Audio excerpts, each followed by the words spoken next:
Ettaka eryogerwako liweza sikweya mayiro 3 nga lisangibwa mu ggombolola y'e Butoloogo mu disitulikiti y'e Mubende.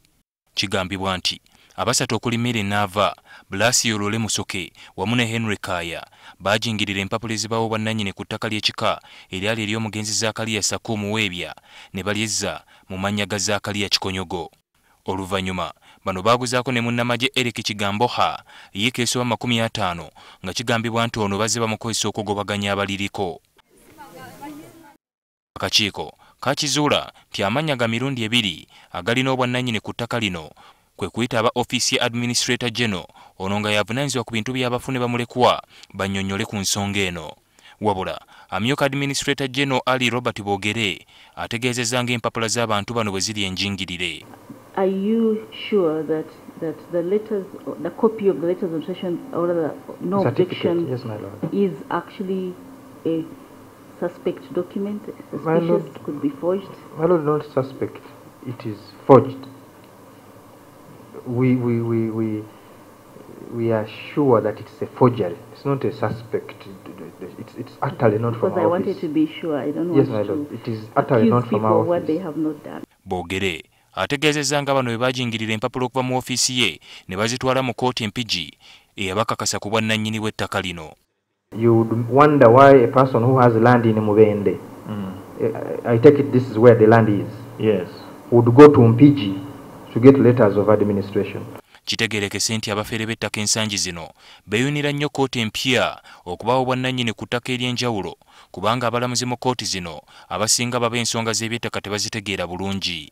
The fraudsters have been going to the easier courts, especially the new courts. When we deal with the family division, we help the judges to know and the registrars to know that look out for this. So the courts which, whenever they open a new regional court, divisional court, that's where the fraudsters go. They first went to family division, we fought them off. They went to Nakawa. Most of the forgeries of letters of administration happened in Nakawa court. When we kicked them out, they went to Jinja High Court. Then when we dealt with the Honorable Jesse, who is there, and we kicked them out as well, they went to Masaka. Now they've been going to Mpigi and Mubende. Bw'abuuziddwa oba kisoboka okuba nti aba ofiisi ye baline ko bali mu bufere buno, Bogere abyegaanye. Ono era anenyeza poliisi okwesuulirayo gwannaggamba ku nsonga z'abantu nga bano nga babawawaabidde era y'ensonga lwaki obufere bw'ekikula kino bweyongedde.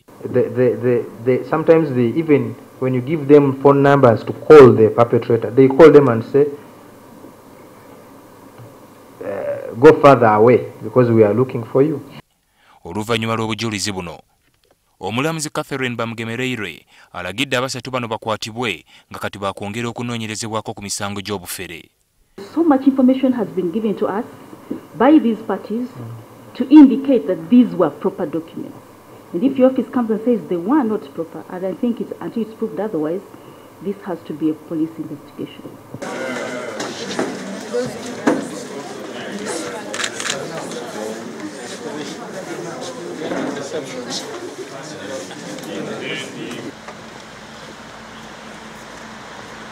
Ali Mivule, NTV Akawungezi.